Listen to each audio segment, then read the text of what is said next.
While some people chase adventures for the thrill or the story, explorer Jeska Clark sees her expeditions through a different lens. I like doing things that have a purpose, not just to visit. So for outdoors, it'll be like, okay, I'm going to hike this peak because one, it'll be really fun, but also to improve on my technical skills so I can teach other people how to handle this environment, essentially. Jeska is a human performance specialist who studies what happens when people push themselves in the world's most unforgiving places. Her research focuses on how our bodies and minds adapt in extreme environments, like high-altitude peaks, sub-zero temperatures, and the intense pressure of deep ocean diving. Beyond sitting at a desk and studying the data, Jeska is also a skilled outdoorswoman herself. She applies findings from her academic work to her own adventures in the wilderness.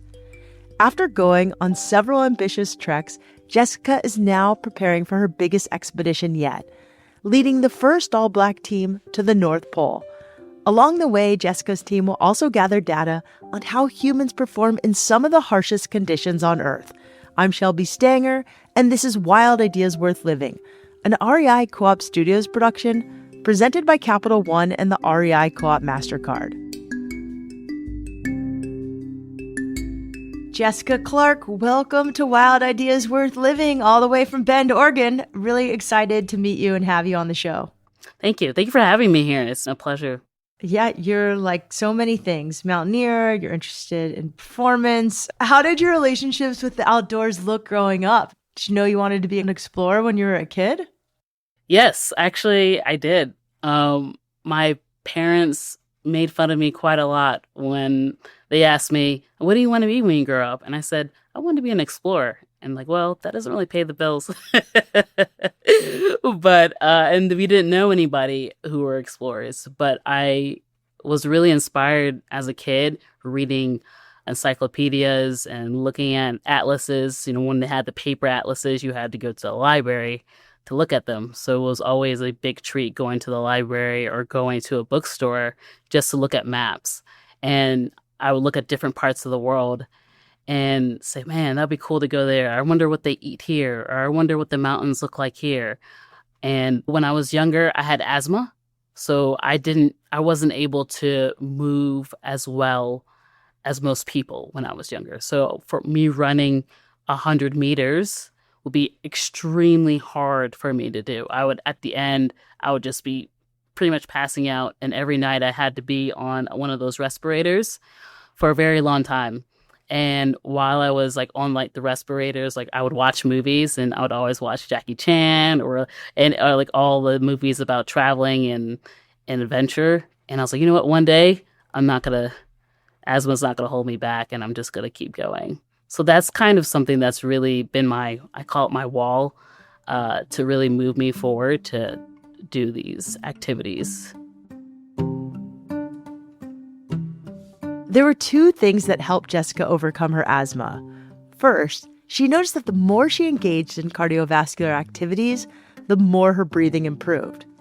She took up softball and fencing, and it made a big difference for her health. Second, Jeska learned that she was allergic to deciduous trees. Luckily, she moved to Arizona for college, and the dry desert air was a much better environment for her. At school, she also dipped her toe into the world of outdoor adventure, and she started to realize that her childhood dream of becoming an explorer might actually be possible.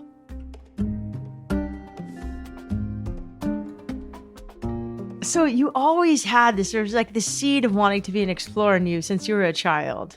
But then it wasn't until college where you started watering this seed. What did that look like? Like, what college did you go to?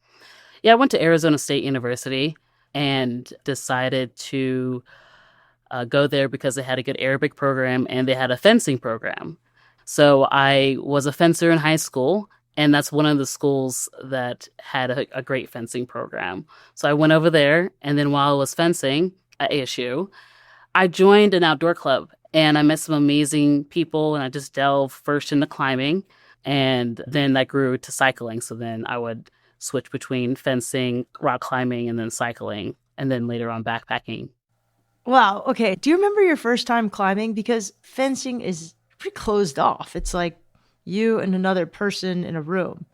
And then you go rock climbing. Do you remember that first experience and what that was like?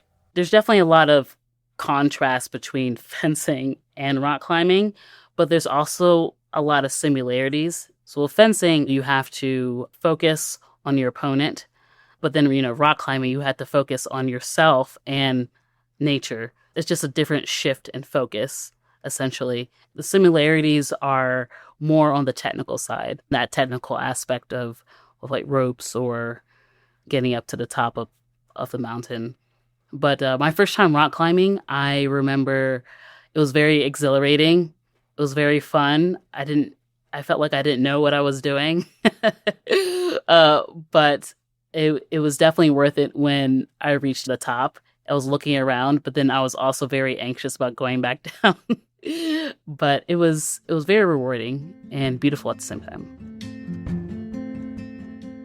After college, Jeska prioritized adventure over a traditional career path, taking jobs that let her travel and explore the world.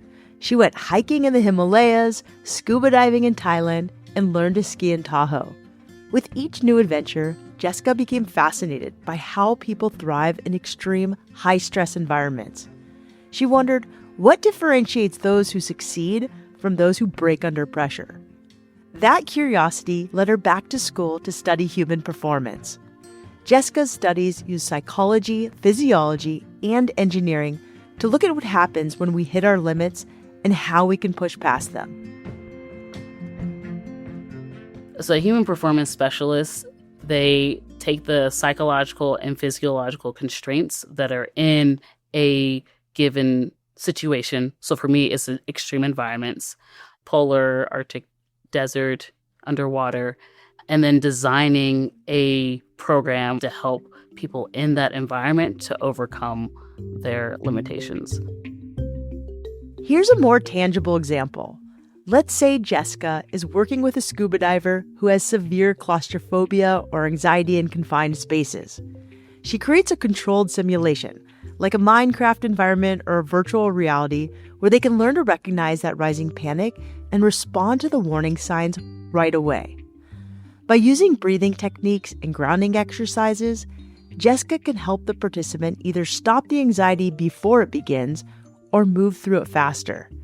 Jeska has experimented with some of these techniques on her own adventures too. Several years ago, she started going on more technical mountaineering expeditions.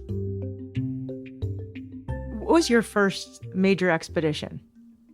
My first one was Mount Baker in 2020. It's a mixture of backpacking, and then all of a sudden you're above the tree line, and that's when you have to go up and start doing the technical rope climbing. At first, I was unsure about how I would feel going up a lot of elevation in a very short amount of time, but my body was able to handle it pretty well. And then I did Chachicomani and Illimani. Those two mountains are in Bolivia, in South America. And with Chachicomani, when we were there, it snowed the first day we went there, which is not ideal for mountaineering. It's because the snow is very deep.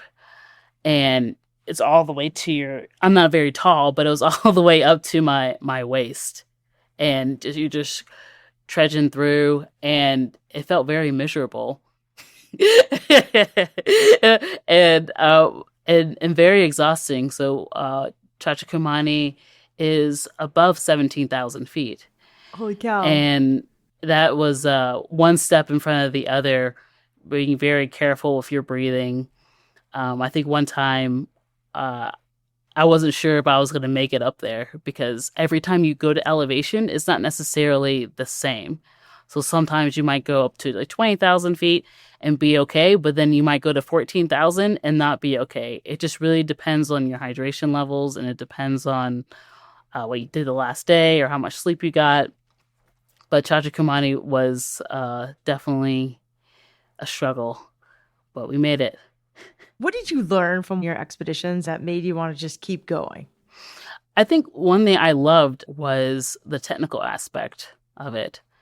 So from, my fencing background and from other activities that I've done, I've really honed in doing technical activities.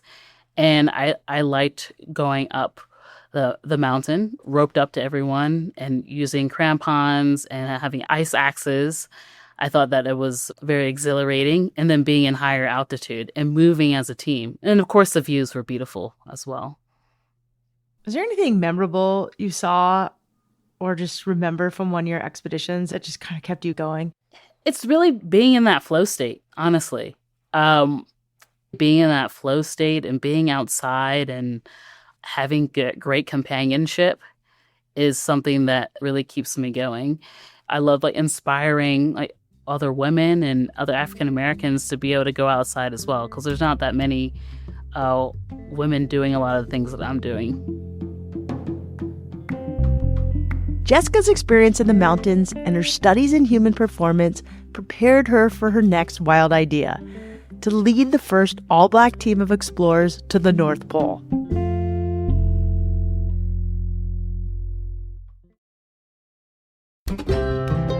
Whether you're summiting peaks, grilling a steak at camp, or just opening packages at home, there's one tool that's always ready for the job: a Benchmade knife.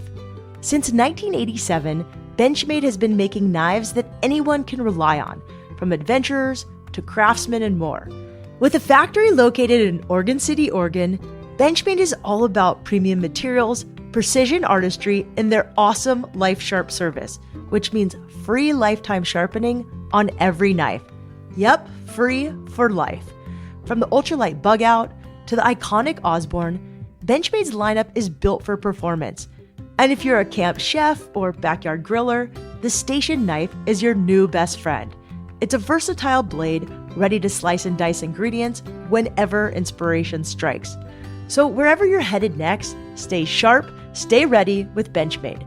Shop now at rei.com or at your local REI co-op. That's rei.com, or stop by your local REI today.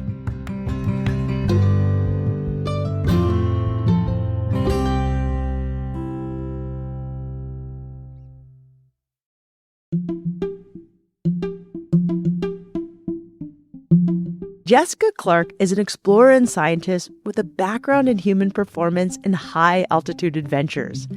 She understands what it takes to push the body and mind in extreme environments. In fact, in 2026, Jeska will lead the first all-Black expedition across Greenland. The next year, that same team will attempt to trek to the North Pole. The trip is being organized by Full Circle, the same nonprofit that made history by leading the first all-Black team to the summit of Mount Everest. Okay, so I want to shift gears and talk about Full Circle. We've had a lot of guests from the Full Circle community. Yes, we appreciate it. What drew you to get involved with the Full Circle team? So have you seen a common theme of testing human performance or the human condition in the outdoors? And I really love the message that Full Circle had with having a more inclusive outdoor space. So that's what really drew me to Full Circle expeditions. So I messaged Full Circle and said, hey, you know what? I'm interested in helping the team out. And initially, I wanted to do the Everest expedition, so be on the Everest summit team. But that was the time where I was in graduate school, and I didn't have time to be able to go. But I was on their support team. What year was this? And tell me a little bit more about what you did for them. 2021, 2022. Those are the years I was helping out with the Full Circle Everest expedition. And how I helped out was with different debriefs of the team before and after the expedition. So coming down and say, hey, what are the highs and lows? Also, logistics-wise, making sure that everyone had what they needed before going up to Everest and up to Nepal. So you were instantly welcome on the team, which is really cool. You DM'd, slid in the DMs, and it worked. Yeah, it worked. Yes. And I've been with Full Circle ever since. So okay, so you started as a volunteer when they did Everest, and now you have an expedition coming up in 2026. Yes, indeed. Tell me about it. I mean, you got to be excited too. You sound all like nonchalant and humble, but you're allowed to brag on this podcast. I'm working on it. For my expedition, so next year we're planning, in 2026 we're planning to do an Arctic expedition in memory of Matthew Henson. In 1909, Matthew Henson became the first African American to reach the North Pole. He first began exploring in the 1890s when he was hired as a navigator by Robert Peary, a well-known adventurer. Matthew soon became a skilled sled builder, musher, hunter, and interpreter for local Inuit communities. Due to prejudice at the time, Henson's achievement was largely disregarded. Even today, most people have never heard of him. How did you find Matthew Henson's story? Like, where did it all of a sudden come across? I was reading a book on polar expeditions, and his name popped up. It was only like one sentence, and I was like, "Who is that?" And then I Googled him, and I was like, "Oh, this is interesting." And so I wonder if any African American team has gone to the North Pole like that. And then I did a search, and I didn't see anything. And then I was like, I wonder if an African American team went up to the North Pole in honor of him, since he's been such an influential person for polar travel. And I didn't find anything. And I was like, that would be cool if someone did that. I was like, well, why not that someone be me? I'm like, okay, let's see what I can do. And now we're here. That's your wild idea. Yeah, I love it. That was my wild idea. So tell me some more details. Like, how are you guys getting there? How long will you be in the Arctic? And how many miles do you plan to trek? So there's going to be different components to this Arctic expedition. So as of right now, the North Pole component is going to be postponed a little bit because of geopolitical tensions that are going on. So we're going to Greenland first. With Greenland, we're designing a plan to reach certain places that Matthew Henson went to. To get to the North Pole, it gets a little bit more complicated. So once again, it depends on the geopolitical atmosphere when we're going up to the North Pole.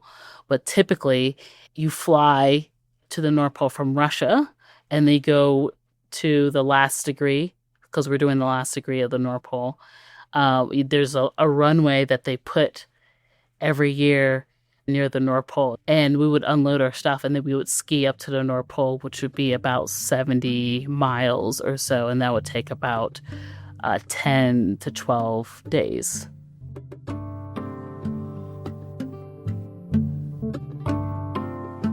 Because of current geopolitical relations with Russia, it's unclear if the team will be able to use the typical route to get to the Arctic. Either way, they will complete the expedition in 2 chunks. First, they'll trek across Greenland, then hopefully not long after, they'll embark for the North Pole. Preparations for the first leg of their journey are well underway. As part of her training, Jeska sought out help from one of the most well-known polar adventurers of our time, Erik Larson. Erik has completed more trips to the North and South Pole than any other American, and he's attempted many record-breaking expeditions. Beyond his own adventures, Erik also works as a guide and educator.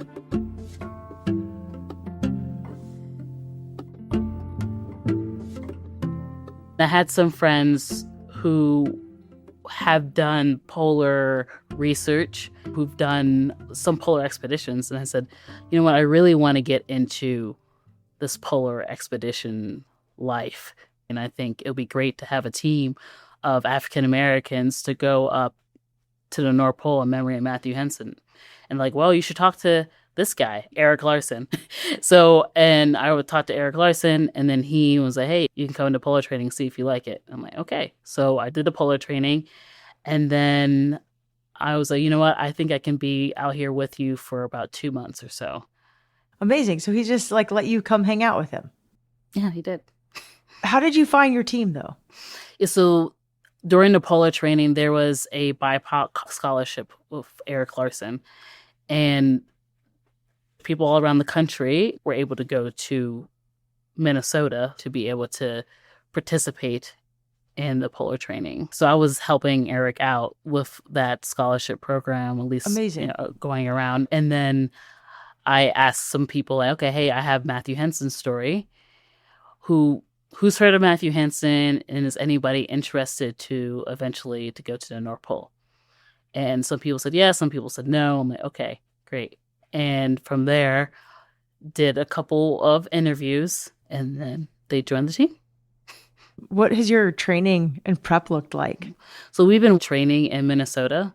It's essentially the basics of polar travel. So understanding your systems and understanding what it's like to be in extreme cold. So Minnesota in the wintertime, we usually go in January, it can range between, minus 10 to minus 30, essentially, depending on like what the wind is and whatnot. So what we do is we have our skis on. So we're on cross-country skis, and then we have harnesses, and we are pulling a sled. For the training, the sled is about 70 pounds, but when it's in Greenland or the North Pole, it could range anywhere between 100 to 150 pounds. And so what we do is seeing what it feels like when we're skiing on sea ice, or I guess in Minnesota, it would just be the lake up there. So that's Hudson Bay. So we ski in the Hudson Bay for about a week or a week and a half, and then we come back. What does a typical week of training look like for you right now? Well, for me, it's spring, so I'm skiing a lot. So I would say 3 to 4 times a week weight training, 2 times a week skiing, 3 times a week cycling for about an hour. One of the best things that you can do to train for cross-country skiing is cycling. So cycling uphill or downhill, hiking, so having a 45-pound pack up a hill and going down. It's springtime now, so then I'm going to end up doing rock climbing and then backpacking 2 times a week. But the main thing is strength endurance. So that's something that I try to instill with the team, is having a quality strength endurance when you're in your training.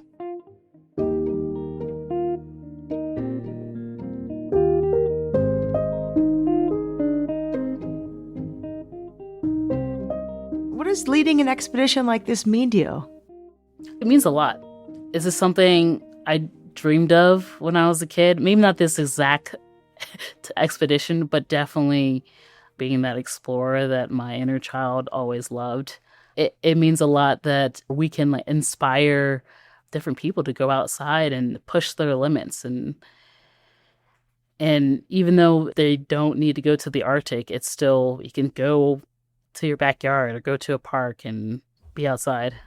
I love that.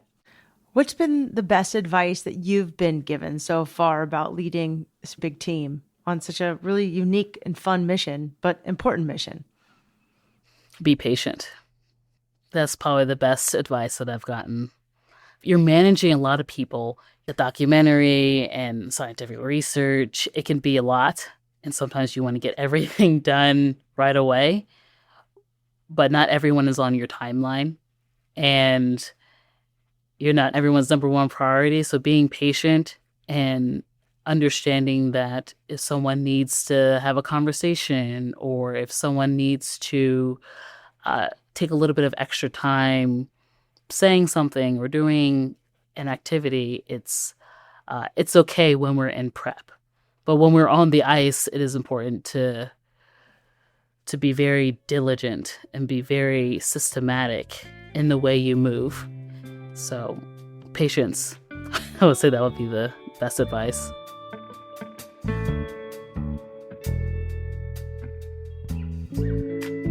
To follow Jeska and keep updated on her training and expeditions, follow her on Instagram at Clark_Jeska. That's CLARK_JESKA.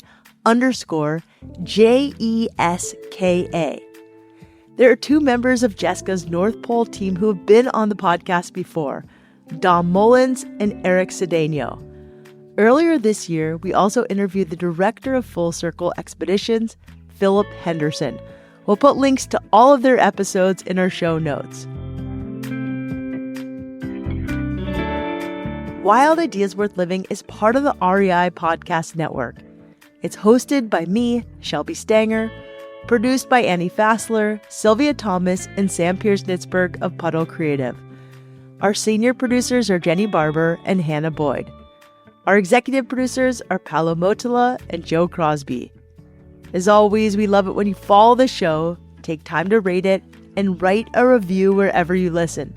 And remember, some of the best adventures happen when you follow your wildest ideas.